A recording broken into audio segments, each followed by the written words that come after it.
first part, you did a good job from what I could see. Now we're gonna go to the second part. So the first thing you're gonna do is you're gonna open up, the objectives are here. You're gonna have to come up with, you have to run a regression. And you're gonna have to define the following outputs. We're gonna get into that in a minute, right? We're gonna get into all of this in a minute. Excuse me, 1 minute. I'm just gonna put this on hold for a sec. Okay, so we have, if you go to week 10, if you're on week 10, you're gonna have the final project file here.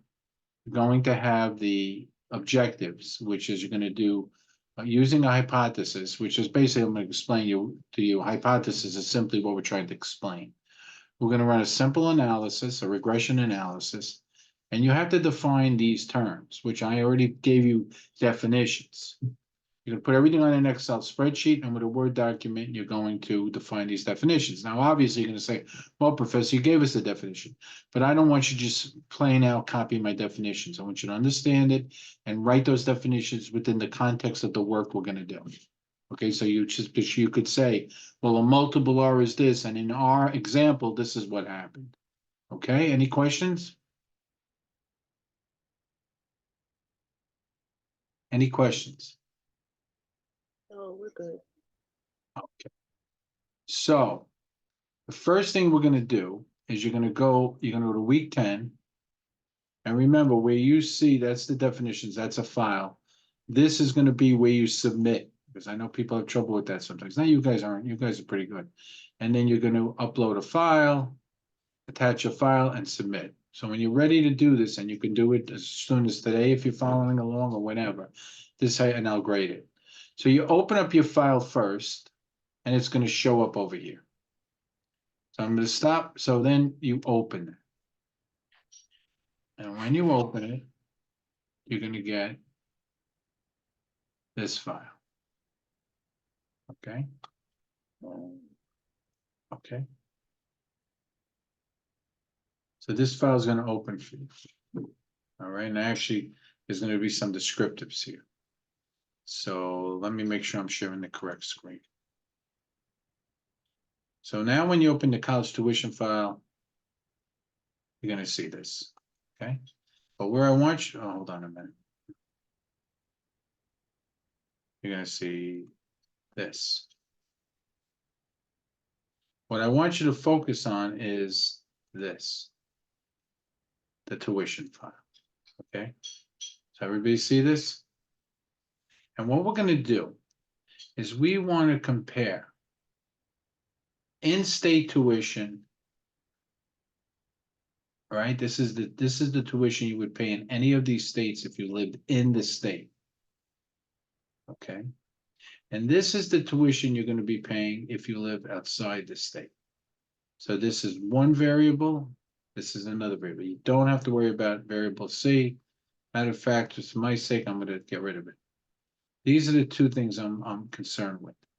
And the hypothesis, so you want to write this down. The hypothesis is going to be, does in-state tuition determine out-of-state tuition? In other words, who makes up the tuition? There's a board of trustees, or I think they call them chance, they're basically a board of regents, different terms they use in different states. But basically, it's the trustees that run the college, along with the president. And of course, it's a state thing.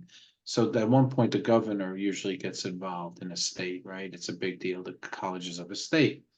The question is, do they really, obviously they want people in their state to take advantage of the education. So like if you go, say for instance, now you're going to the city university, you're going to do much better than and pay less with much better facilities because the state wants you to come, and that's part of our tax revenues, right? That's why we fund this. We want you to get educated. We want our citizens to get educated, start businesses, go to work, make money, pay taxes, become gainfully employed. All right, could you please mute yourself? Somebody just came in through me. But now what I want to determine is, does in-state have a relationship with out-of-state? Or do they, and that might tell me something about whether they want out-of-state people. Maybe in smaller states, they do want out-of-state people to come to their state. Sometimes they'll offer better tuition for out-of-state people. Because maybe they want them to stay in the state and work and live. Because sometimes when people go away to college, they decide to settle there and it helps the state, right? They try to attract new. But you see that from time to time. People go away to college and then stay in that state, whatever. But that would be it doesn't matter, really not, I'm doing stats, but I'm just kind of making up the story so you understand. So we're trying to figure out, if I know in-state, does it affect out-of-state, okay? If I know in-state, does it affect out-of-state, okay? So, just give me a minute. Just want to check one thing. So how do we do that? Okay, so the first thing is, this is the final project. So you want to define the why. We want to define the why. So the first thing you want to write down, and I just want to pull up a file from you. First thing you want to do, bear with me for 1 minute.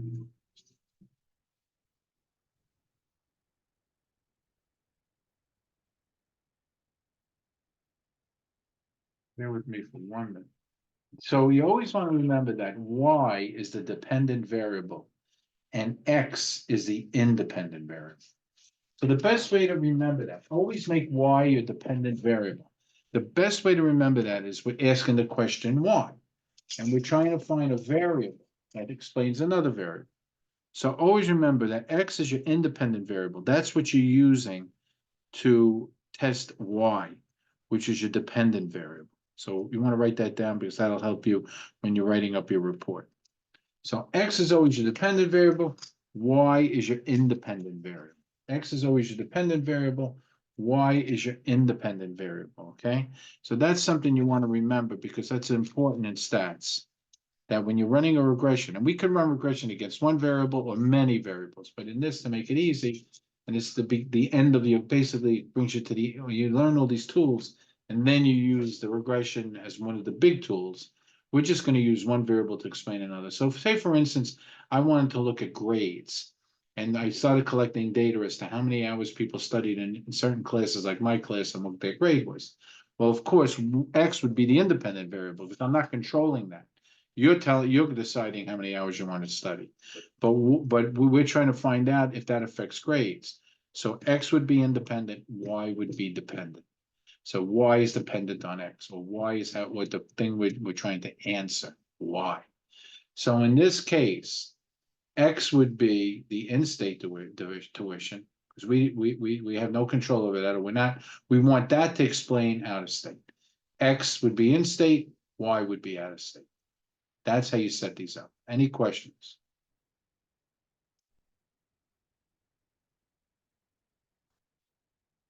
Any questions? You guys hear me? So X is in state and Y is out of state? Because X, we're trying to get X to explain Y. So again, if I was doing, and we want to apply this, I want to teach how to do regressions. So if I want to explain how, say for instance, how much hours of study equal grades, X would be hours of study, Y would be grades. Y is dependent on X. Or X could be calories, Y would be weight loss. Y is dependent on X. All right, we kind of went over it in one of the chapters. We will go over it before this class is over, but that's what a regression is. And we use it in all kinds of statistical studies. Like if we're doing an academic study or someone is trying to determine, like they used to say years ago, if you drink red wine, it's good for your cholesterol. Or if you eat certain foods, it's good for your cholesterol. So what they do is they bring a group in and they make them log how much of this food that they eat. Like let's say salmon, they say if you eat omega-3, it helps your cholesterol. Well, they'll take people's cholesterol from every month and they'll watch how it reacts to the amount of omega-3s they're eating, and then they run the regression. So whatever you want to answer scientifically, usually you're going to use, it starts with most cases. And let me tell you, I mean, once you get into regressions, we'll talk more about this as we move along, then you get to all kinds of different tests and you get into it from all these different angles, but this is going to give you an idea as to how to run a simple regression. Okay, so now you're going to go to data, right? And that's why I had you do data in the very beginning. Right, so you're going to go to data, and you're going to see a little data analysis tab that you had downloaded a while back. When you open that up, you're gonna have your dialog box. And this time, you want to go to regression. And say, okay. And for your X, now we already did it, you're gonna put in-state tuition, and you can put your label in. So it's every state, stop right there. And there's your X variable. And then for your Y variable, it's gonna be out of state. And that's what we're trying to test here. And you're gonna stop right there. So, oh wait, hold on a minute. For some reason, this thing is so temperamental. Let's do this one more time. So for the X variable, Professor, I'm pretty sure that's the Y range. excuse me? I'm pretty sure that's the Y. Yeah. All right. Yes, that's Thank you so much. Thank you. All right, so for the Y variable, we're gonna do out of state. Thank you so much. Yeah, so yeah, it's confusing. You really got to pay attention. Even the professor gets it wrong. Believe me, I got plenty of things wrong. Thank you. And then the X variable is gonna be the B, like column B. And that's what we're using to explain column Y. Thank you for pointing. And now if we did it right, we have two sets of data. It should look, and it should look like that. So take a minute and look at it. Now, since we put labels in, we're going to click labels.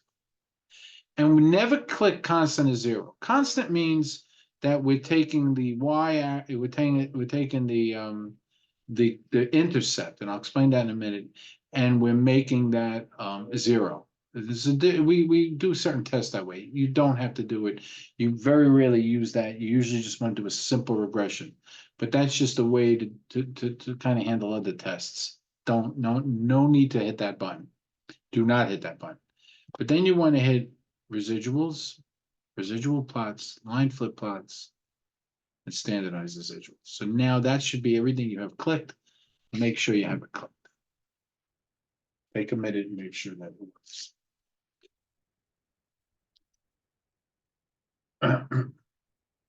Take a minute.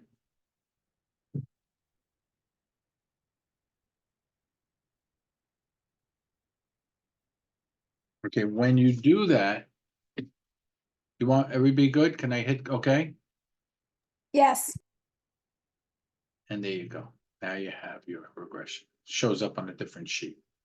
What I'm going to do is I'm going to take this and try to make this. Sometimes this is so annoying when you want to separate it. It'll keep going back up. It's so annoying. I'm going to try it one more time. Let's see if I can get this going.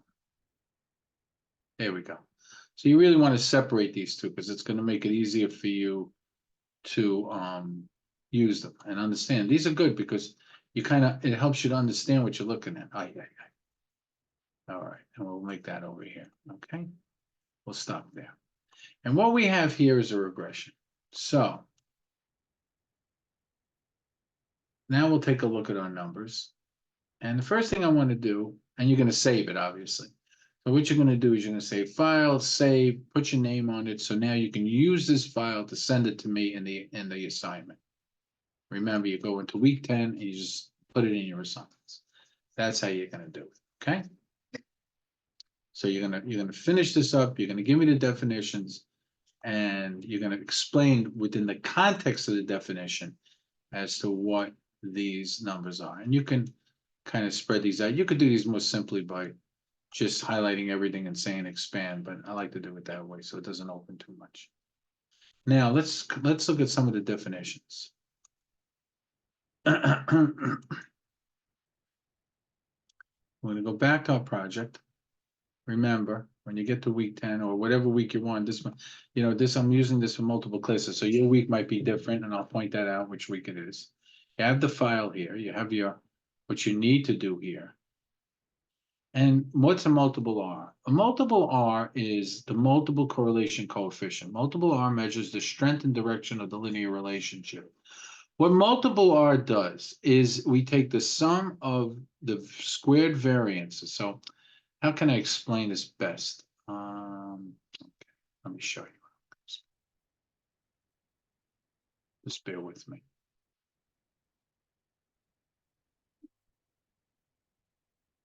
I want to show you something.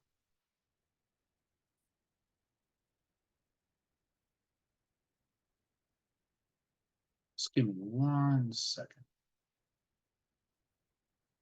So I'm going to share my screen with you for a minute again to explain what we're doing here. And again, you did some of this already. I don't know if you remember, but we did it when we did correlation. So in a regression, right? You're going to have this relationship where like this would be remember the y-axis is always the vertical axis. The x-axis is always the horizontal axis. And what you're going to do is every time you have a point like tuition, then you're going to have a point with out-of-state tuition. And where the two meet is where you're going to put a dot, or the computer will do that for you. So if you have 20,000 in out-of-state and 9,000 in in-state, you're going to put that dot right there. If you have 25,000 and 12,000, you're going to put your dot here. And those dots are going to be scattered across. Obviously, this is a positive relationship. Go back to your algebra. It moves in a positive direction. When I move one variable up, the other variable goes up. And we should expect that in this data set, right? If tuition was more expensive in-state, then it should be more expensive out-of-state. But it's not a perfect relationship, because if it was a perfect relationship, what the computer does is it looks at the differences between the best fit line, and how does they find the best fit line? They look at the differences between the data points. And then they come up with a line that fits best between all the points. The differences are the residuals. Residuals are the differences between the actual data points and the line of the equation that best fits this data. So the further out these data points are, the less we're finding an explanation. The closer they are, the more we have a relationship, right? The multiple R in all the R's is the percentage of how much we explain with the data and how much we don't explain. And that's defined by the differences between the residuals. So basically, you're taking the sum of the squares over the sum of the residuals. So you have this, you square it, because if you don't square things, remember when we go back to standard deviation, if you don't square things, what winds up happening is you have numbers that kind of cancel each other out and you get no difference. But when we square things, everything's positive and we can get a squared difference from, we get an actual difference. And when we take the actual difference, right, from the sum of the line of the equation, we're going to get an R squared, which you don't need to get into the math that much, but what you need to know is that's what explains the regression, the data points. So that's what the line looks like. And when you have a positive relationship, like say for instance, hours of study and grades, it's going to look like this: more studying, better grades. But when you have things like the prices of goods and the demand for goods, which is an indirect relationship, high prices, low demand, low price, high demand, you're going to have an indirect relationship.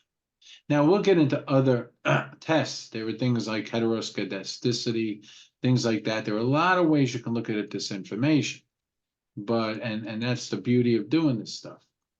But for here and now, this is what we're going to use to understand how to do a regression. And then you can have either positive or negative relationships, but the closer your lines are, so this is like a problem where the variance has changed. Notice this could be like, this is just to show you, this could be like people's incomes and their food budget. When people's incomes start to grow a little bit, they start increasing their food budget, maybe buying better foods. But when their incomes increase a lot, then they may not be like so worried that the budget's satisfied. They don't buy more or less. And notice the differences open up even more. That's called heteroscedasticity, which means that the variance changes. But in general terms, this is what it looks like. It's y equals mx plus b, where y is the intercept, which is like if you had no tuition, that's what you would charge for out of state. And every time you raise in-state tuition, that's how much the out-of-state tuition is. So you're going to come up with a formula that's basically going to allow you, within reason, to predict what out-of-state tuition is when you have in-state tuition. But it's going to also be a function of your R squared. Okay. All right. So let's get back to those definitions.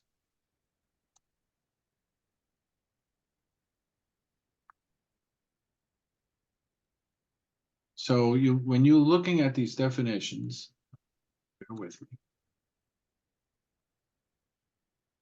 You're going to have the multiple R, and then your R squared. And your R squared is your actual statistical measurement that represents the proportion of the variance of the dependent variable that's explained by the independent variable.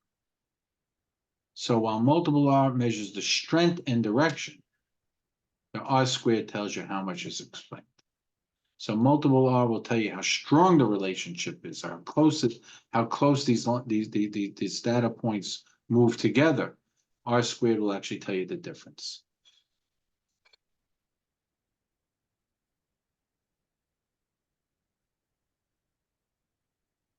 Adjusted R is just the way we adjust the R squared by looking at, by adjusting for the number of data points in the model. It penalizes the addition of unnecessary predictors. It provides a more accurate indication of the goodness of fit because it's taking away any multiple predictors. I wouldn't worry so much about it. Just know that R squared is probably the number you want to be most concerned with. Adjusted R, when you take more advanced economics, might help explain. So if you were doing something that was really crucial, like, you know, an operation on people, you may want to really dig into it and make sure that you don't have multiple predictors that are overstating your case. I don't even know a good example of that, but it would be where some of your data points kind of have an existence of where they're influencing each other, and that might make the case look stronger than they should have been. Maybe you have like students, and you're trying to predict hours of study with grades, but you also have within that group, you have some students that are related to each other and they study together and they've taken classes together. That might make your case look a little stronger if they're all bunched up in one class and you're comparing it to another class. The standard error of the estimate is a measure of accuracy of predictions made with the regression analysis. What it does is it adjusts for the number of predictors. The y-intercept is the point that where, and let me show you something. The y-intercept is important. So if that's your x, if that's your x, the horizontal, and y is your vertical, it's the point where you hit zero. It's the 0 point. In this case, if we charge no in-state tuition, what would the out-of-state look like? And then every time we increase tuition, the out-of-state should move up, and that's your beta. And beta is really important because beta we use in finance, we use it in many of our studies. What beta does, it's the slope of the line. It explains that when I change in-state tuition, how much does out-of-state tuition change? So beta is the slope of the line. R squared are two of the most important things. Is R squared, that's the relationship, and beta is the slope of the line. And that makes your equation. Your equation is y equals mx plus b. And I'm going to show you what it is in our problem. Y is going to equal mx plus b, which is going to be intercept plus the slope. So there's your definitions. I don't want you to just give me the definitions back. I want you to explain them in the context of our study, right? When you give me the final project. So now we're going to go back to our work. So now you could see that the multiple R is 68 and the R squared is 46%. Multiple R tells us we have a pretty strong relation. This is a pretty good relationship. I mean, at least we know we picked two sets of data that are relatively close. And then the R squared tells me that in-state tuition explains mathematically 46% of out-of-state tuition.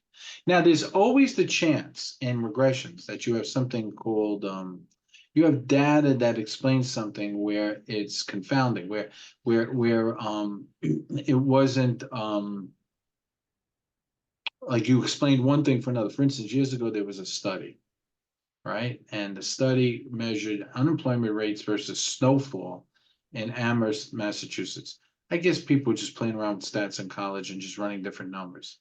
They run these numbers and you find that for certain periods of time, the snowfall in Massachusetts, in Amherst, Massachusetts, it predicted unemployment rates. Now we know those things have nothing to do with each other. But if you run enough regressions from time to time, you might find a relationship between two variables that doesn't really exist, but does look on paper like it does exist.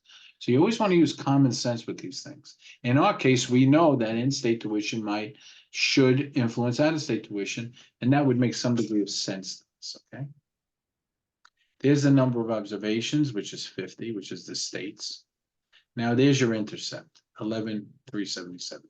So that means, and when you're explaining this to me, when you're writing your paper, that if I charge no in-state tuition, out-of-state would still be 11,377. So that kind of tells me, we call it a dummy variable sometimes. That tells me without any effect of in-state tuition, I'm still paying 11,001. That's it's basically the premium of out-of-state tuition. I'm going to open this up. And then the beta, and there's an important number, is 1.42. So it tells me that if I move up in-state tuition by $1, in-state tuition by $1, out-of-state tuition should move up 1.42 times. So the line of the equation is going to be, and I'm going to put it right here, it's going to be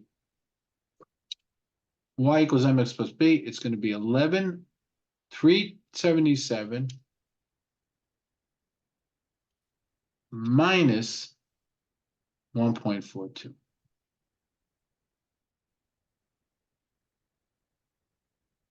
Equals, and I'm just going to use this column for a minute because I want to show you something. I'm going to get in there. It's false. I'm going to get a false term, but that's going to be the line of the equation. Now I want to show you something. Now these are all the observations that I gave them, right? These are all the observations I gave. And then these are the residuals. This is how far they are, and this is the standardized residuals, which is a function of the standard deviation. So I can also look at, using a normal distribution, how far the residuals are away from the average. It's important to know that because we don't want to just see the residuals, which are just numbers. We want to see what they look like on a normal distribution, how far they actually are. Now, what I'm going to do from it, I'm going to go back to our data, right? Go back to our data. And I'm going to highlight these two. You don't need to do this, but I want to show you in plain terms how this works, or in visual terms how this works. Now I'm going to go back to sheet 2, right? And I'm going to put that data right. Now notice your data is up there, right? Okay. And to make it kind of neat, I hate the way that looks. I'm going to be a little bit of a pest here. I'm going to make that. I'm going to wrap that down.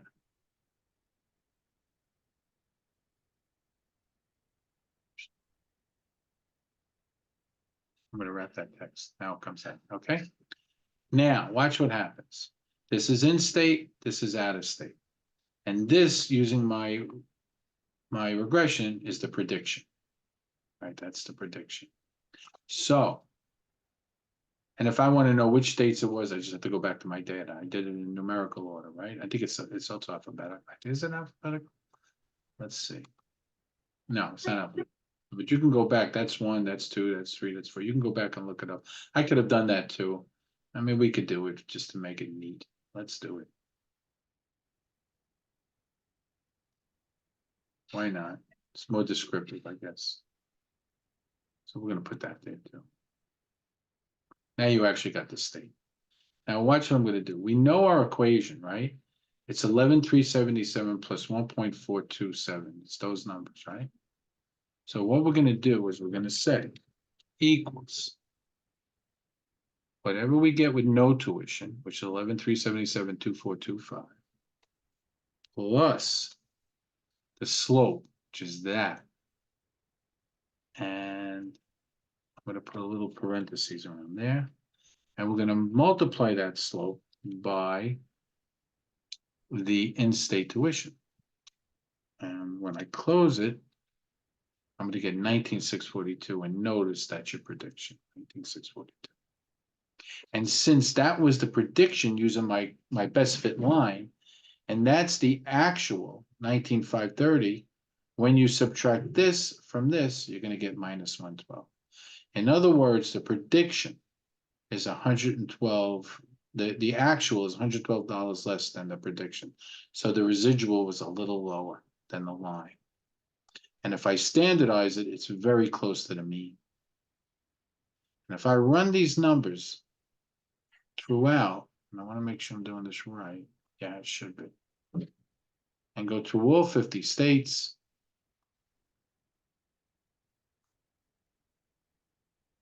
something wrong. Hold on, bear with me. I just have to think this out for a minute. Oh, I know what I did wrong. The slope has to stay the same. Slope has to stay the same. So if I notice, I'm going to put dollar signs in front of the slope. Because if I don't make the slope the same, the slope is going to keep going down more. I'm going to say, okay, now this should work. You always got to double check your work. I mean, I'm doing this forever. Well, I did it back in the day. It's a variant high, so we did a lot of stuff by mainframes or by hand. It's a pain in the neck. But there you go. Notice. Let me just make sure I got this right. Nope, looks like I still did something wrong. With me 1 minute. I did something wrong. Let me look at this one more time. So I took B17. I gotta anchor this too. Okay, got it. That's what I did wrong. I had to make the intercept and the slope the same. So if you do it yourself, remember, don't make the same mistake I made. You have to make sure that stays the same and that stays the same. And then the only thing that skips is the tuition. So now let's try. Good, learn from my mistake, right? I've done this in a while. And then we're gonna hit this, and now we got it. And notice that there's your predictions, which are the same as this.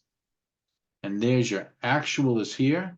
And notice in some cases, the predictions are really way off. Like in the state of, what is this, Montana? It's off by 4,000.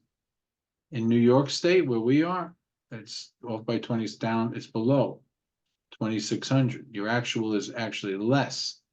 And so they're charging more. They probably don't want a lot of out-of-state people. See, you're learning from the data, if the data is correct. Always remember, your data is incorrect, you're not learning anything. In Missouri, St. Louis, a big town, right? They just want to keep at it. They probably just want to keep in-state people because the prediction would be 24,566, right? But the actual was 21,400. So, well, actually, I'm wrong. Missouri would say, we'll charge you less if you come into our state. So they are trying to attract people. Are there any above? Well, look at this one. In California, the prediction's 25,560, but they're actually charging 32. So they're not looking for out-of-state people. They probably have enough in-state people. And there's your predictions. And you're also getting your standard deviation. So your standard, you know that within 2 standard deviations, once you pass that, you're at the highest end. Look at this one. In South Dakota, the prediction is 24,381, but the actual is only 12,620. They're trying to get people over there. They're really making it attractive for outsiders to come to their state. And that's almost 3 standard deviations below the mean, which means you'll only see that kind of data 5% of the time. Same here, North Dakota.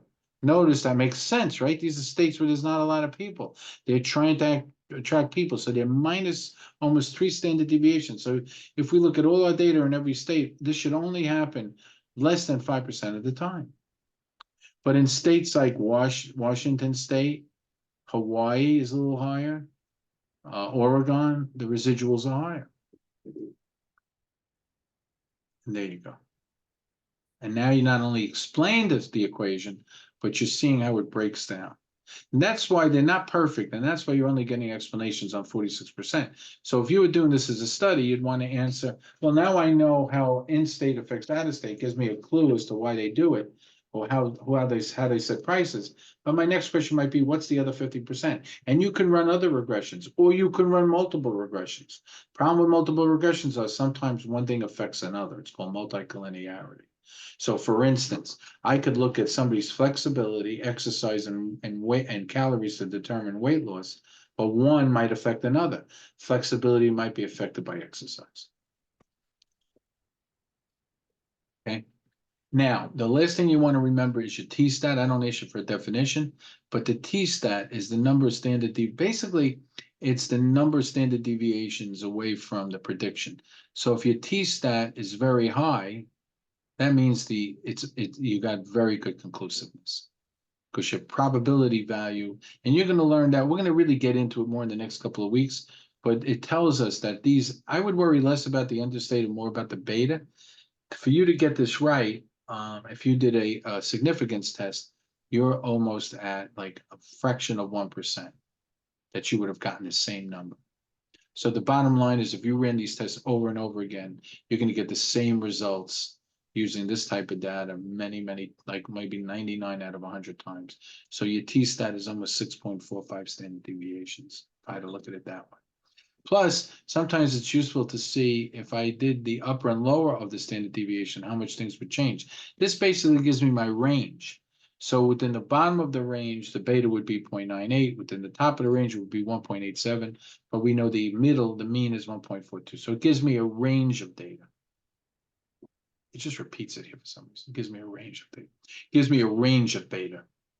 So if I wanted to do this as a study, I could run different numbers using different ranges, because I know that even though beta tells me a lot in terms of its conclusiveness, this is the smallest beta I can come up with using a normal distribution, and this is the highest beta. More information, let's look at more information. Let's look at the line fit. So if I want to explain this, this kind of helps you even more. So we're going to open this up. So you're going to just run it for me, answer some questions, and try to show me that you understand what you did today. But if I go here, that's the best line, and notice that's the regression. And if you right click, sometimes you can get more information. So what kind of information? Well, you can go right click, and then you can look at, let's look at this one. Well, let's see what else they have. You can look at it doing different. You can look at the surface. Not gonna really, some of this stuff is, you don't really need, you can look at it that way, how it grew. You can look at it the way we looked at it. Just different ways you can describe the data. But basically the one we give you is the best. Okay. The other thing you could do, I just want to see some format chart area. There is one where we can do a line of the equation. Just forgetting how to do that. Give me 1 second. No, you could, yeah, you could change the data around. You could do a lot. I mean, you can change the way the chart looks. You can actually do a lot. It's you know, it's a function of what you want to do. But sometimes we can also get the line of the equation. I like that. So I don't know why I can't get that. I'm sorry. Here we go. Add data label, add trend line. That's what I want to do. So if you click on the data and add a trend line, and it's a linear function. Sometimes you get different types of data. You got to run different trends on like exponential, logarithmic. That's a polynomial. You can have data, and it's explained by the data itself that has a polynomial relationship or an exponential relationship, and that's going to happen. But you don't have that here. We're going to display the R squared, and we're going to display the equation. All right, we're going to do all of that. And there's the R. Let me get that up here. And there's your line of your equation. Y equals 1, just as I showed you. I kind of love that. And there you go. Okay. And it actually explains it. And up here is your residual plot, which shows you along the curve where you were out the most. So sometimes that'll explain heteroscedasticity. Am I out in like one spot and I'm tight in another? Like, let's say this was food budget and income. Maybe it's very little residuals when the incomes are low, and then it really opens up when the incomes are high. Here we're kind of seeing most of the data falls higher and lower. It's kind of spread out, which we saw that when we looked at it, and it's kind of all kind of. I mean, it's a little closer on low tuition, but that could be also a function of the math. You know, how much can you raise it if you have a low tuition to begin with? And then we notice most of the data is spread out here, but you still have 46% explanation. And that's it. You just do this for me, or save it with your name on it. Write up a little, I'm going to go back to our definitions. I'm going to go back to our project. So to get this, could you please mute yourself?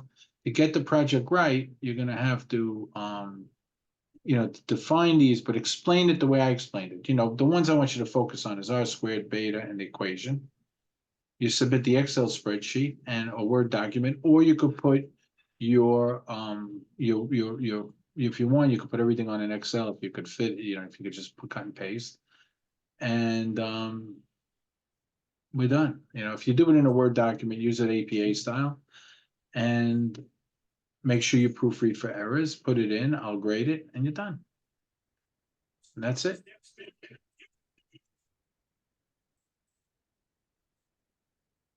I'm gonna stop recording for a minute. But I just want you to remember that this is not difficult stuff. In the next couple of weeks and in subsequent videos, we're going to be going over these numbers again and the different tests you can run, because this is just your basic regression. So a lot of tests you can run once you see, like I said, you can have exponential relationships, you can have polynomial relationships, you can have the breakdown of variance, but we'll talk more about that later.